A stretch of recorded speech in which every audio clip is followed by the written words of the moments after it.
Olá, muito boa tarde. Este é o dia da semana em que centramos a nossa atenção na proposta bíblica da liturgia para o próximo domingo e fazemos-lo na véspera também dessa comemoração tão popular do São Martinho, que nos apresenta essa figura de Martinho de Tours, o soldado romano capaz de repartir a sua capa com o pobre.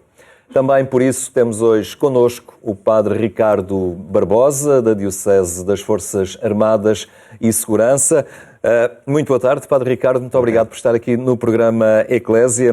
É capelão na Academia Militar, também no Regimento de Comandos, entre outras funções na sua missão eclesiástica. Aqui nas vésperas deste 32º domingo do Tempo Comum, temos também já amanhã, esta festa de São Martinho, tão popular entre os portugueses e no mundo em geral, mas que nos remete, curiosamente, para o militar. São Martinho terá sido um soldado romano. É verdade, é verdade.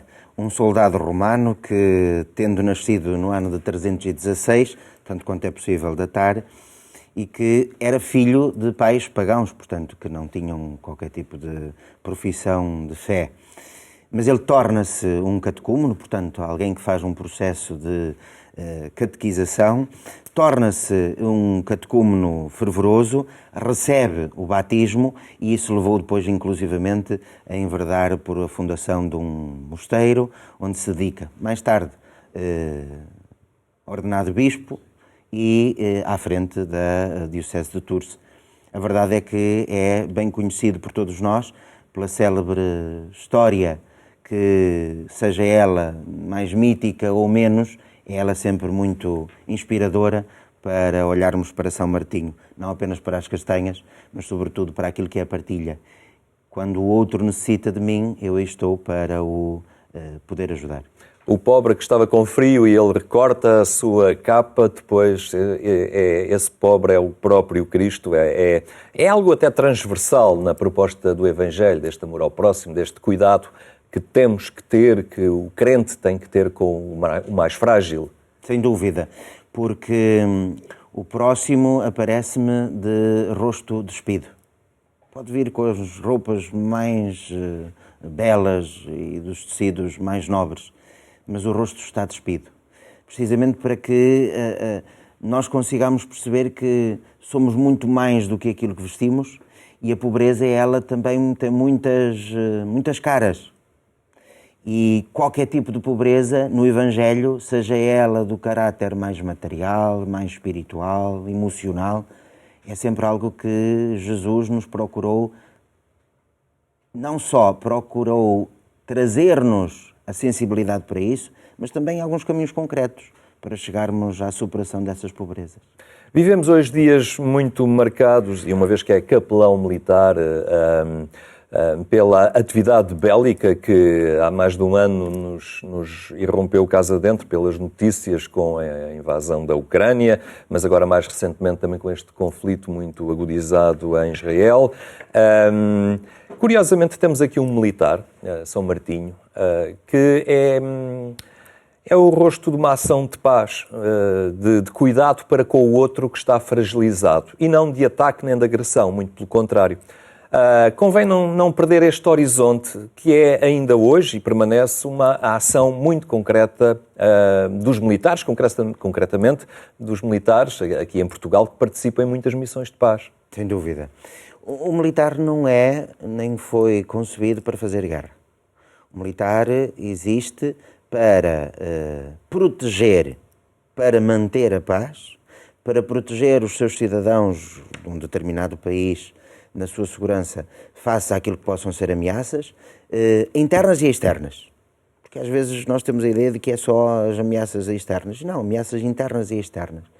E nesse manter da paz, o soldado é o soldado da paz. O militar é o militar da paz.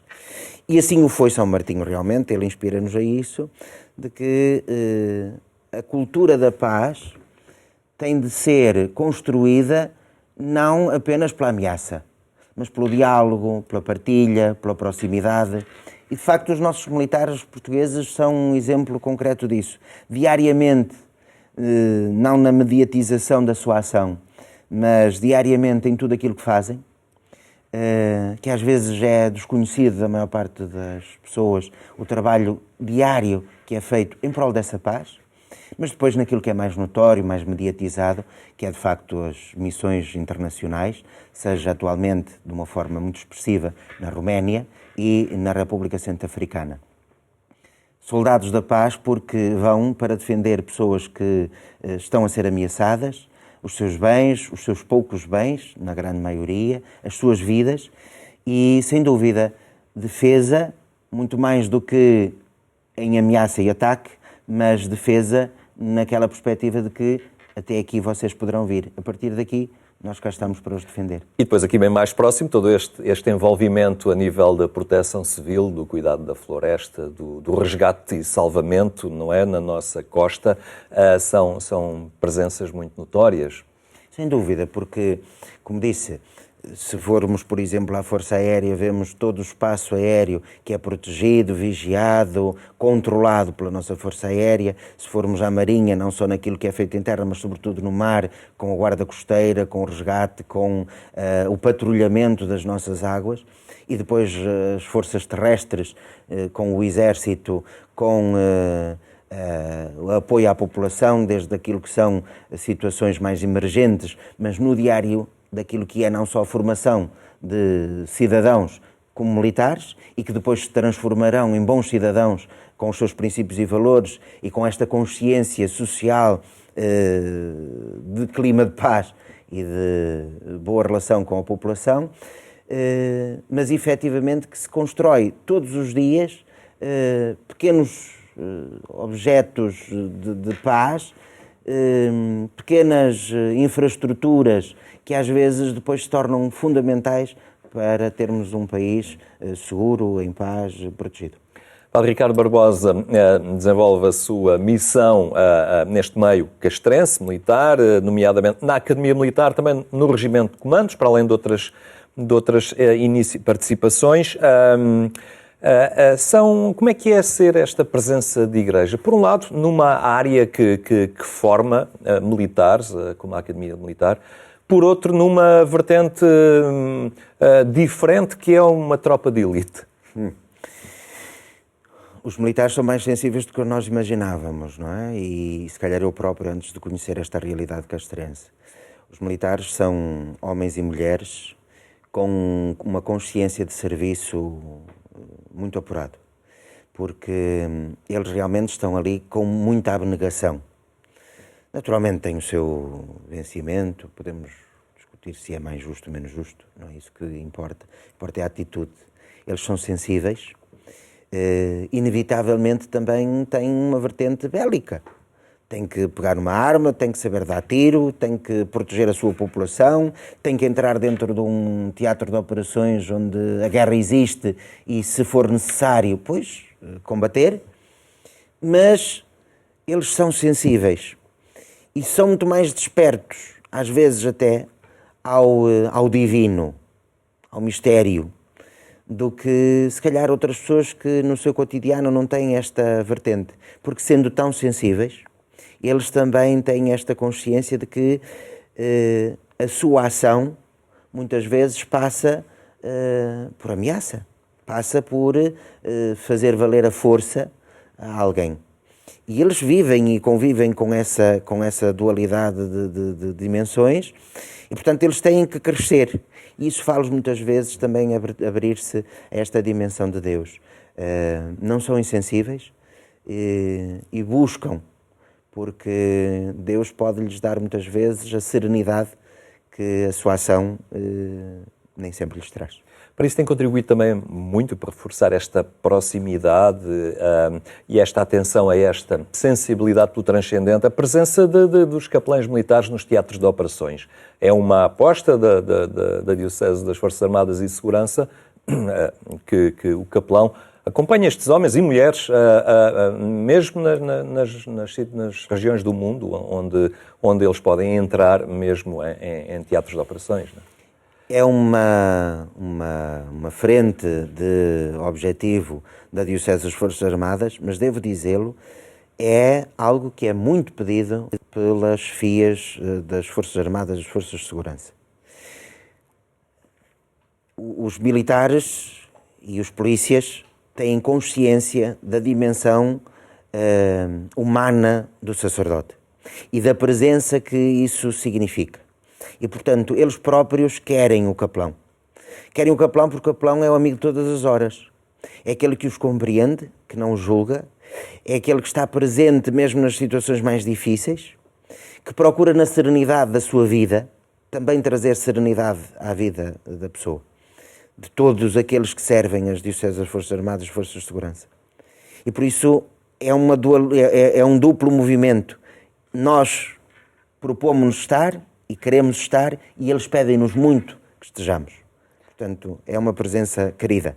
Um dia, quando sentiu vocação pelo sacerdócio, certamente não sabia que viria a ser capelão militar, ao trabalhar pastoralmente nesta área. Como é que se sente hoje no exercício desta missão de sacerdote? Não está propriamente com uma paróquia entregue integralmente a si, mas a trabalhar com estes homens e mulheres. Internamente, uma unidade militar funciona quase como uma paróquia, com uma ligeira diferença que é crucial até para o meu bem-estar, muitas vezes, como tal, e na felicidade que sinto em servir desta forma a Igreja. Porque, ao contrário nas paróquias em que nós procuramos os momentos em que as pessoas não estão a trabalhar para poder estar com elas, eu tenho a felicidade, desde as 8 da manhã até às 8 da noite, ou 20, eu tenho o tempo todo os meus paroquianos e as minhas paroquianas comigo e eu com elas. Portanto, eu estou no meio do trabalho. Portanto, não é uma proposta que é feita pós-laboral, é uma proposta que é realizada durante o período laboral. E isso torna-se uma graça imensa, porque eu tenho essa disponibilidade da minha parte, precisamente porque não tenho outros afazeres na diocese territorial, mas exige que essa presença depois seja essa presença muito próxima e com a disponibilidade total. É diferente, de facto, mas é muito mais gratificante neste momento do que aquilo que possa muitas vezes ser uma proposta fora deste âmbito. Portanto, muito feliz. Muito bem, começamos a falar de São Martinho porque era militar e falamos de todos estes militares hoje com os quais contacta e que são os nossos, do nosso país, e também eles podemos dizer que continuamente cortam capas e as dividem como frágeis e pobres de diversas latitudes, diversas partes do mundo. Vamos agora concentrar a nossa atenção também nesta proposta litúrgica do 32º domingo do Tempo Comum e escutamos o Evangelho de Mateus. Naquele tempo disse Jesus aos seus discípulos a seguinte parábola: O reino dos céus pode comparar-se a 10 virgens que, tomando as suas lâmpadas, foram ao encontro do esposo. 5 eram insensatas e 5 eram prudentes. As insensatas, ao tomarem as suas lâmpadas, não levaram azeite consigo, enquanto as prudentes, com as lâmpadas, levaram azeite nas almotolias. Como o esposo se demorava, começaram todas a dormitar e adormeceram. No meio da noite, ouviu-se um brado. Aí vem o esposo, ide ao seu encontro. Então as virgens levantaram-se todas e começaram a preparar as lâmpadas. As insensatas disseram às prudentes: Dai-nos do vosso azeite, que as nossas lâmpadas estão a apagar-se. Mas as prudentes responderam: Talvez não chegue para nós e para vós, ide antes comprá-lo aos vendedores. Mas enquanto foram comprá-lo, chegou o esposo. As que estavam preparadas entraram com ele para o banquete nupcial e a porta fechou-se. Mais tarde chegaram também as outras virgens e disseram: Senhor, Senhor, abre-nos a porta. Mas ele respondeu: Em verdade vos digo, não vos conheço. Portanto, vigiai, porque não sabeis o dia nem a hora. Padre Ricardo Barbosa, este é um domingo que nos fala muito dessa a segunda vinda de Jesus no final da história, no final dos tempos, e este apelo muito concreto neste Evangelho a essa vigilância constante. Ao estar preparado, não esquecer o que somos, esse caminho aberto pelo nosso próprio batismo e e estar preparado e viver intensamente a fé que professamos. Sim. Eu acho que Jesus nunca procurou senão a consciência de que cada um de nós tem que se conhecer, que depois até levou os próprios filósofos a falar a propósito do conhecer-se a si próprio. E este conhecermos-nos naquilo que somos, na nossa indigência, na nossa fragilidade, na nossa finitude, isto faz com que nós criemos aquilo que podíamos de alguma forma colocar como humildade. A capacidade que eu tenho de saber que não sei tudo, de que não sei eu apenas a verdade, de que estou de passagem, de que a minha condição me chama a um trabalhar-me diário para conseguir superar aquilo que ainda não sou capaz, de superar aquilo que não fui capaz de fazer, como o próprio São Paulo muitas vezes nos chama a atenção, tantas vezes faço aquilo que não quero e aquilo que quero não consigo. E essa consciência não nos deve entristecer, deve-nos sobretudo abrir a este horizonte maior da vida, de que há algo maior do que eu e de que eu sou simplesmente um grão no meio do deserto, uma gota no meio do oceano, e ainda bem que eu faço parte dela. É a feliz notícia. Às vezes, quando estou a partilhar a minha reflexão com as pessoas, eu digo assim, sabem uma notícia? Nós vamos morrer. Isso é bom. E se eu viver consciente dessa finitude, eu vou aproveitar muito mais o meu dia. Eu não vou deixar para logo, não vou deixar para amanhã. Então, esta vigilância, esta atenção à vida, a tudo aquilo que acontece, a atitude de gratidão que tanto tenho para agradecer, e há apenas às vezes algumas coisas que realmente não correm tão bem. Mas se a gratidão for maior do que o lamento, a vida tem outro sabor, outra intensidade. E é esta necessidade de coerência de vida, não é? Ao fim e ao cabo, a coerência, não perdermos o horizonte e esse caminho que um dia escolhemos. Porque hoje no mundo há muitos atalhos, não é? Que de forma aliciante nos convidam a enverdar caminhos diferentes, não é? Sim, porque hoje há muitas propostas e hoje com facilidade temos muito acesso a elas, não é? Através dos meios digitais nós conseguimos saber as propostas desde as filosofias às correntes e até muitas vezes aquilo que não é propriamente a verdade, mas aquilo que nos transmitem, não é? Portanto, hoje há uma informação desinformada. Não é? Nós conseguimos ter acesso a tudo e às vezes nós queremos fazer da religiosidade uma mescla, uma amálgama. Um fato à medida.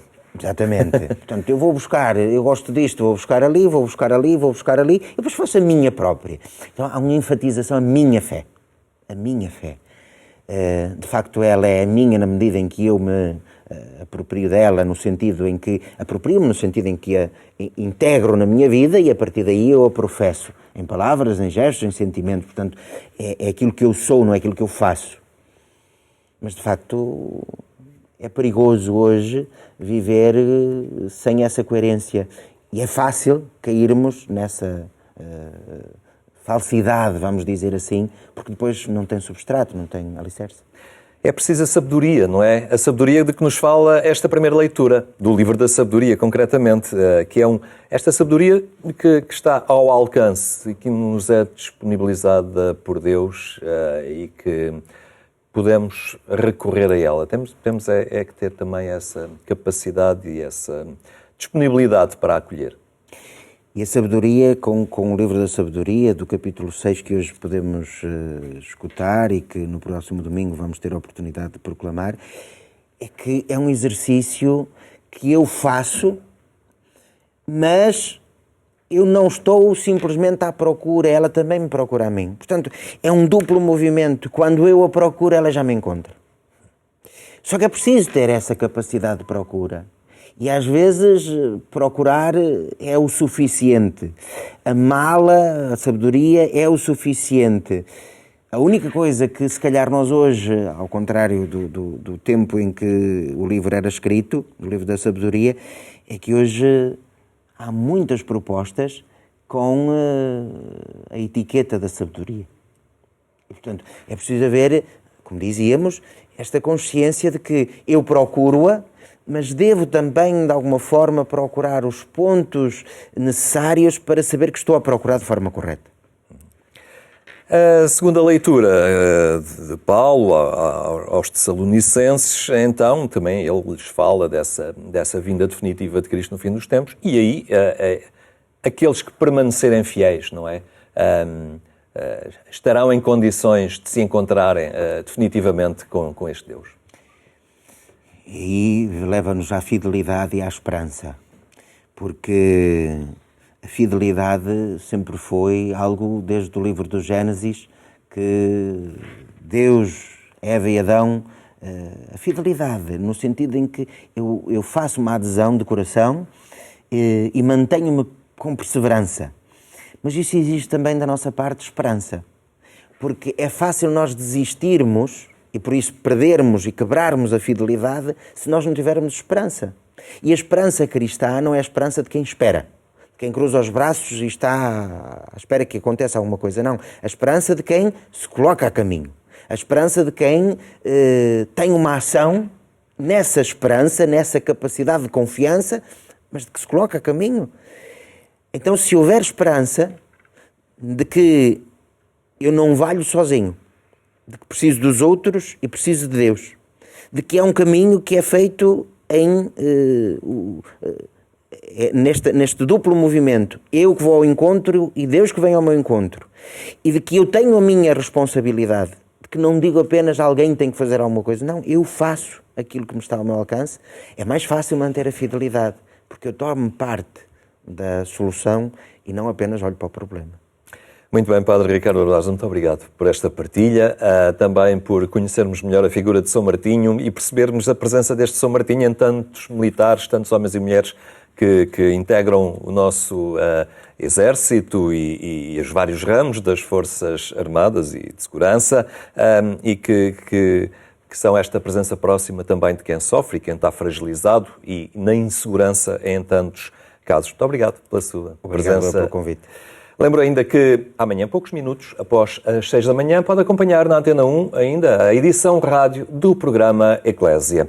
Tenha então uma muito boa tarde, tenha também um bom fim de semana.